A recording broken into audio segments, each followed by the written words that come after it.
तभी वह आदमी सोने के सिक्कों से भरी एक थैली निकालकर गयासुद्दीन को दे देता है और कहता है, इस थैली में सोने के सिक्के हैं। इन सिक्कों से तुम सूदखोर का कर्ज दे देना और बचे हुए सिक्कों से अपनी बेटी की शादी कर देना। नीचे आराम करने के लिए बैठ जाता है।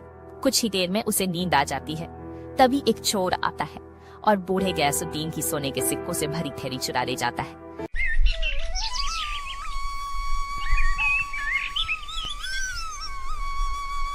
एक छोटे से गांव में एक बूढ़ा गयासुद्दीन अपनी बेटी सलमा के साथ एक छोटे से घर में रहता था। गयासुद्दीन बहुत ही गरीब था। वह जंगल से लकड़ी काट कर लाता और बाजार में बेचकर अपने घर का गुजारा करता था।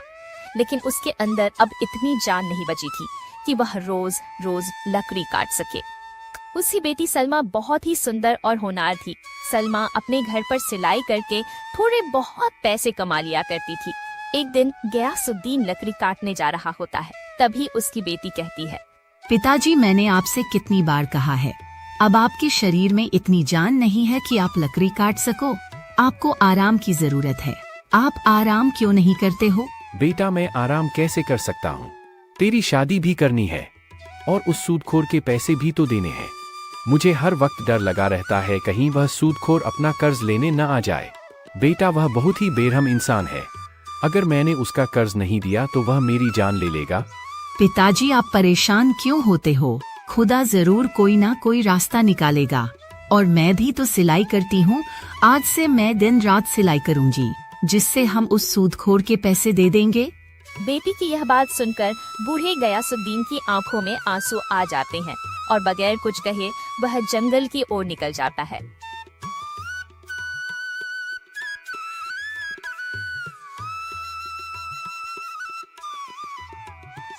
सलमा पिताजी की आंखों में आंसू देखकर बहुत परेशान होती है।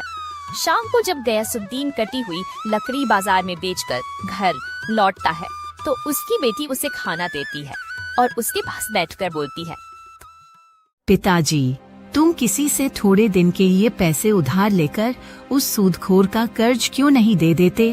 बेटा, बुरे वक्त में कोई यार दोस्त मदद नहीं करता है। हर कोई मुंह मोड़ लेता है। और वैसे भी मेरे सारे दोस्त और सभी रिश्तेदार भी गरीब हैं। वह बेचारे खुद मुश्किल से अपना गुजारा कर पाते हैं। ऐसे में मेरी मदद भला वह कैसे करेंगे? मेरा कोई अमीर दोस्त भी नहीं है जो इस मौके पर मेरी मदद कर सके। लेकिन पिताजी, हमें कैसे भी करके उस सूदखोर के पैसों का इंतजाम करना ही होगा। वह परसों अपने पैसे लेने आएगा। अगर उसे पैसे नहीं मिले तो वह पता नहीं हमारे साथ क्या सुलूक करेगा। गयासुद्दीन बेबस और मजबूर था। उसको समझ में नहीं आ रहा था कि वह सूदखोर से अपना पीछा कैसे छुड़ाए। अगले दिन जब बूढ़ा गयासुद्दीन जंगल में लकड़ी काटने के लिए गया तो उसे जंगल में एक आदमी मिला। वह गयासुद्दीन के हाथ में कुल्हाड़ी देखकर बोला, तुम्हारी कुल्हाड़ी देखकर मालूम होता है कि तुम एक लकड़हारे हो और इस वक्त लकड़ी काटने जा रहे हो। हाँ बेटा, मैं एक लकड़हारा हूँ और इस वक्त मैं लकड़ी काटने ही जा रहा हूँ। क्या तुम्हें मुझसे कुछ मदद चाहिए? मदद तो कुछ नहीं चाहिए, लेकिन अब तुम्हें सजा से कोई बचा नहीं सकता। हो सकता है राजा तुम्हें सूली पर लटका दे, या हो सकता है कि उम्र भर के लिए कैद खाने में डाल दे। ये तुम क्या कह रहे हो बेटा? मैंने तो ऐसा कोई काम नहीं किया जिसके लिए राजा मुझे यह सजा देगा। क्या तुम नहीं जानते, राजा ने पेड़ काटने पर रोक लगाई हुई है। अगर कोई भी पेड़ काटता हुआ पकड़ा गया तो राजा उसे सख्त से सख्त सजा देगा। अब तुम्हें मेरे साथ राजा के पास चलना होगा। बेटा, अगर मैं लकड़ी नहीं काटूंगा तो मेरे घर का गुजारा कैसे होगा? अगर तुम चाहते हो कि तुम्हारे घर का गुजारा चलता रहे और राजा तुम्हें सजा ना दे तो उसके लिए तुम्हें मुझे पैसे देने होंगे। मैं राजा को तुम्हारे बारे में कुछ भी नहीं बताऊंगा। अजनबी की बात सुनकर गयासुद्दीन की आंखों में आंसू आ जाते हैं। तुम रो क्यों रहे हो? रोने धोने से कोई काम नहीं चलेगा, पैसों से काम चलेगा। अगर तुम चाहते हो कि राजा तुम्हें सजा ना दे तो तुम्हें पैसे देने ही होंगे, वरना मैं तुम्हें राजा के पास ले जाऊंगा। बेटा, पैसे तो मेरे पास नहीं है। तुम चाहो तो मुझे राजा के पास लेकर जा सकते हो। तुम्हें सजा से डर नहीं लगता जो चंद पैसों के लिए अपनी जान जोखिम में डाल रहे हो? बेटा, मेरी एक जवान बेटी है, मुझे उसकी शादी करनी है।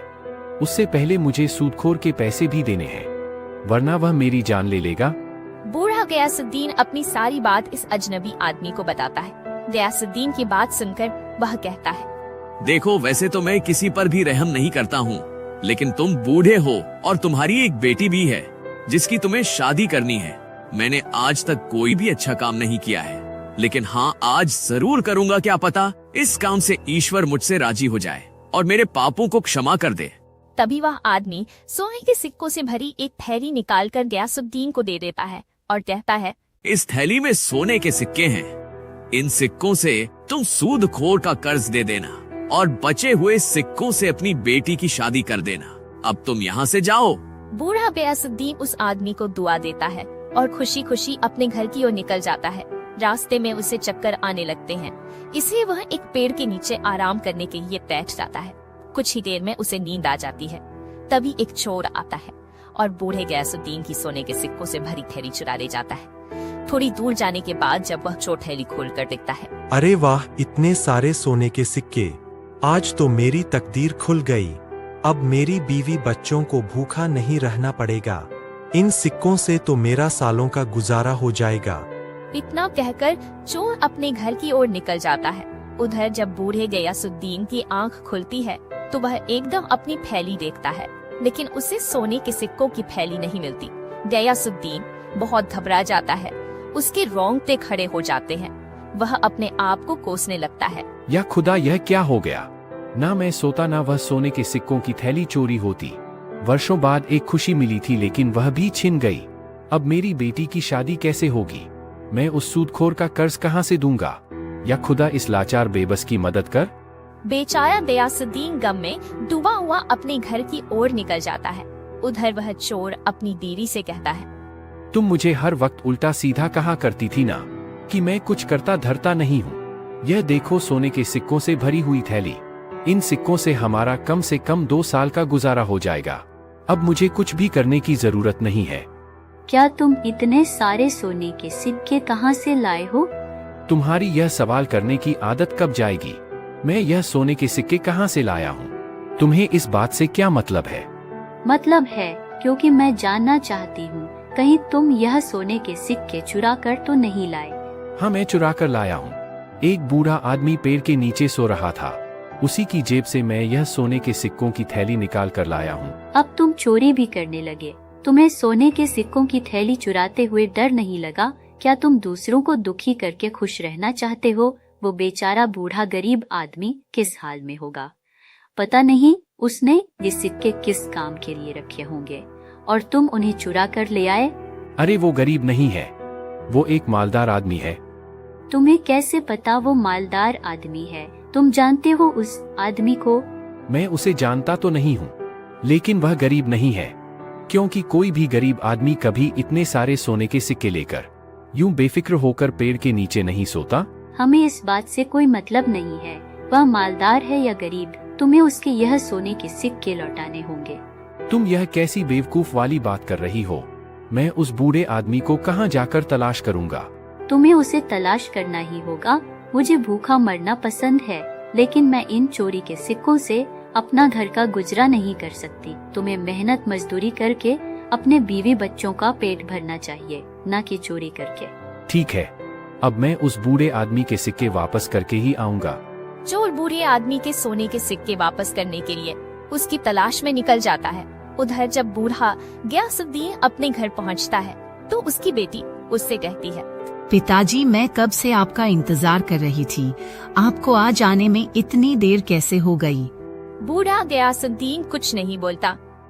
पिताजी, तुम चुप क्यों हो? कुछ बोलते क्यों नहीं? बूढ़ा गयासुद्दीन सारी बात अपनी बेटी को बताता है। उतने में ही सूदखोर अनवर अपने पैसे लेने आ जाता है। सूदखोर को देखकर गयासुद्दीन घबरा जाता है। क्या गयासुद्दीन, तूने मेरे पैसे देने का वादा किया था? ला जल्दी से मेरे पैसे दे। मैंने आपके पैसों का इंतजाम कर लिया था, लेकिन किसी ने मेरे सोने के सिक्कों की थैली चुरा लिया। तू मुझे बेवकूफ समझता है क्या? तू मुझे यह झूठी कहानी सुनाएगा और मैं तुझसे पैसे नहीं मांगूंगा। अरे तेरे जैसे मुझे रोज 50 आदमी मिलते हैं झूठ बोलने वाले। मेरा समय बर्बाद मत कर, चल जल्दी से पैसे दे। मैं झूठ नहीं बोल रहा हूँ। मेरी बात का यकीन करो, किसी ने मेरे सोने के सिक्कों की थैली चुरा ली। अच्छा, तो तेरे पास वो सोने के सिक्कों की थैली कहाँ से आई थी? जरा मुझे भी तो पता चले। आखिर तू बुढ़ापे में करता क्या है? गयासुद्दीन चुप रहता है। वह इस बात का कोई जवाब नहीं देता है। तू चुप क्यों है? बताता क्यों नहीं? तेरे पास सोने के सिक्के कहाँ से आए थे? तुझे बुढ़ापे में झूठ बोलते हुए शर्म नहीं आती? तुम मेरे पैसे ऐसे नहीं देगा। तू मेरे साथ राजा के पास चल। सूदखोर गयासुद्दीन और उसकी बेटी को राजा के पास ले जाने लगता है। रास्ते में जब गांव वाले सूदखोर को देखते हैं तो वह कहते हैं, अरे देखो, ये सूदखोर बेचारे बूढ़े गयासुद्दीन और उसकी बेटी को राजा के पास ले जा रहा है। सत्यानाश हो इस सूदखोर का। बेचारे बूढ़े आदमी को राजा के पास ले जा रहा है। पता नहीं राजा बूढ़े को क्या सजा देगा। खुदा इसे गारत करे, मुझे भी 10 दिन बाद इसका कर्ज चुकाना है। दुनिया मर रही है मगर ना जाने इसको मौत क्यों नहीं आती। कभी बीमार भी नहीं होता। गरीबों पर जुल्म कर कर के सांड हो रहा है। सूदखोर राजा के दरबार में पहुंच जाता है और राजा से कहता है, महाराज, 2 साल पहले गयासुद्दीन मुझसे कर्ज लिया था और आज इसने मेरा कर्ज देने का वादा किया था, लेकिन अभी तक इसने मुझे कुछ भी नहीं दिया और यह मुझसे झूठ बोल रहा था कि इसने मेरे पैसों का इंतजाम कर लिया था, लेकिन कोई इसके सोने के सिक्कों की थैली चुरा कर ले गया है। तुम ऐसे आदमी को कर्ज देते ही क्यों हो जो उसे चुका ना सके? लेकिन महाराज, यह मेरे घर के सामने आकर रो रहा था। मुझे इस पर तरस आ गया, इसलिए मैंने इसे कर्ज दे दिया, वरना मैं ऐसे लोगों को कभी भी कर्ज नहीं देता हूँ जो कर्ज लौटा ना सके। पूरी बात सुनने के बाद राजा बोला, यहाँ के कानून के अनुसार जो भी व्यक्ति ठीक समय पर अपना कर्ज नहीं चुकाता है, उसके घर के सभी सदस्य कर्ज देने वाले की गुलामी करेंगे जब तक कि वह अपना कर्ज चुका ना दे। राजा का फैसला सुनते ही बूढ़ा गयासुद्दीन डर से कांपने लगा, क्योंकि अब उसे और उसकी बेटी को सूदखोर की गुलामी करनी पड़ेगी। लेकिन मैं बूढ़े गयासुद्दीन की उम्र का लिहाज करते हुए मैं गयासुद्दीन को कर्ज चुकाने के लिए 1 दिन की मोहलत और देता हूँ। अगर गयासुद्दीन तुमने 1 दिन के अंदर अनवर का कर्ज नहीं दिया तो तुम्हें और तुम्हारी बेटी को अनवर की गुलामी करनी होगी।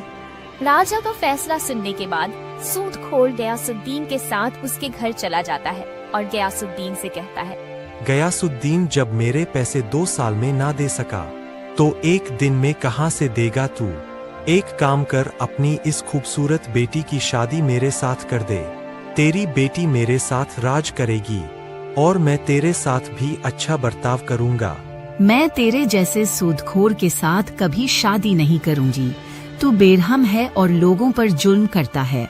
तो ठीक है, अगर तेरे बाप ने मेरा 1 दिन के अंदर कर्ज नहीं दिया तो तुम दोनों मेरे गुलाम हो जाओगे और मैं तेरे इस बूढ़े बाप को इतना सख्त काम दूंगा कि इसकी रूह कांप उठेगी। अब मैं जा रहा हूँ और 1 दिन बाद आऊँगा। यह कहकर सूदखोर चला जाता है। फिर सलमा गयासुद्दीन से कहती है, पिताजी, 1 दिन के बाद हम इस मनहूस का कर्ज कहाँ से देंगे? अगर हमने इसका कर्ज नहीं दिया तो यह हमारे साथ बहुत जुल्म करेगा। पिताजी, मैं तुम्हारे ऊपर जुल्म होते हुए नहीं देख सकती। इस जालिम ने बहुत से लोगों को परेशान किया है। किसी का घर छीन लिया तो किसी की जमीन छीन ली है। पिताजी, अगर आपकी इजाजत हो तो मैं इस मनहूस सूदखोर से शादी कर लेती हूँ। नहीं बेटा, तुम उस सूदखोर से शादी मत करना। अगर हमारे मुकद्दर में सूदखोर की गुलामी लिखी है तो हम इससे भाग नहीं सकते हैं। लेकिन पिताजी, वह सूदखोर बहुत बेरहम है। उसे किसी पर तरस नहीं आता। वह तुम्हारी उम्र का भी लिहाज नहीं करेगा। बेटी, खुदा जरूर कोई रास्ता निकालेगा और जल्द ही यह मुश्किल वक्त भी गुजर जाएगा। इतना कहकर बूढ़ा गयासुद्दीन जंगल की ओर निकल जाता है और उसी पेड़ के नीचे जाकर बैठ जाता है जहाँ से उसकी सोने के सिक्के की थैली चोरी हुई थी। वह देर तक टपटपटी बांधे आसमान की तरफ देखता रहता है और न जाने क्या सोच रहा होता है। उसको कुछ समझ नहीं आ रहा था कि अब वह करे तो क्या करे। उतने में ही वह चोर बूढ़े गयासुद्दीन की तलाश करते हुए वहाँ आ जाता है। बूढ़े गयासुद्दीन को पेड़ के नीचे देखकर बहुत खुश होता है। फिर वह गयासुद्दीन से कहता है, बाबा तुम्हारी हालत देखकर मालूम होता है तुम किसी बड़ी मुसीबत में हो। तुम मुझे अपनी परेशानी बता सकते हो, मुझसे जो हो सकेगा मैं तुम्हारी मदद करूँगा। बूढ़ा गयासुद्दीन शोहर के गंदे और फटे हुए कपड़े देखकर बोला, बेटा तुम्हारे कपड़ों पर लगे पैबंद तुम्हारी कहानी खुद कह रहे हैं। इन्हें देखकर मैं कैसे विश्वास करूं कि तुम इस बुरे वक्त में मेरी मदद करोगे। सुनो, तुम मेरे कपड़ों पर लगे पैबंद को देखकर मेरी हालत पर मत जाओ। आप एक बार अपनी परेशानी मुझे बताइए, मैं पूरी कोशिश करूंगा कि तुम्हारे परेशानी को दूर कर सकूं। बेटा 2 साल पहले मैंने एक सूदखोर से कर्ज लिया था, लेकिन मैं अभी तक उसका कर्ज नहीं दे पाया।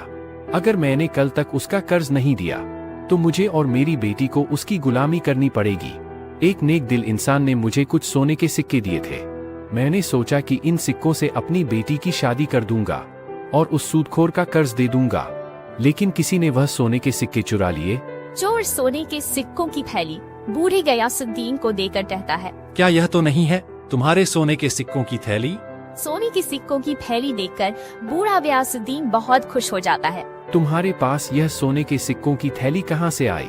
इसे तो कोई चुरा के ले गया था। दरअसल मैं एक गरीब आदमी हूँ, मेरे घर में खाने के लिए कुछ भी नहीं था। मेरे बीवी बच्चे भूखे थे, इसलिए मैं कोई काम देखने निकला था, लेकिन मुझे किसी ने काम नहीं दिया। आप मुझे इस पेड़ के नीचे सोते हुए दिखाई दिए। मैंने आपकी यह सोने के सिक्कों की थैली चुरा ली, जिससे मेरे घर का गुजारा हो सके और मेरे बीवी बच्चों को भूखा ना रहना पड़े। लेकिन मेरी पत्नी ने मुझसे कहा कि मुझे भूखा मरना पसंद है, लेकिन चोरी के सिक्कों से अपने घर का गुजारा नहीं कर सकती। इसीलिए मैं आपके यह सिक्के वापस देने आया हूँ। हो सके तो मुझे माफ कर देना, मेरी वजह से तुम्हें इतनी तकलीफों का सामना करना पड़ा। कोई बात नहीं बेटा, तुमने मुझे सिक्के लौटा दिए, इसलिए मैंने तुम्हें माफ किया। अब मैं इन सिक्कों से उस सूदखोर का कर्ज दे दूंगा और बचे हुए सिक्कों से अपनी बेटी की शादी करूंगा।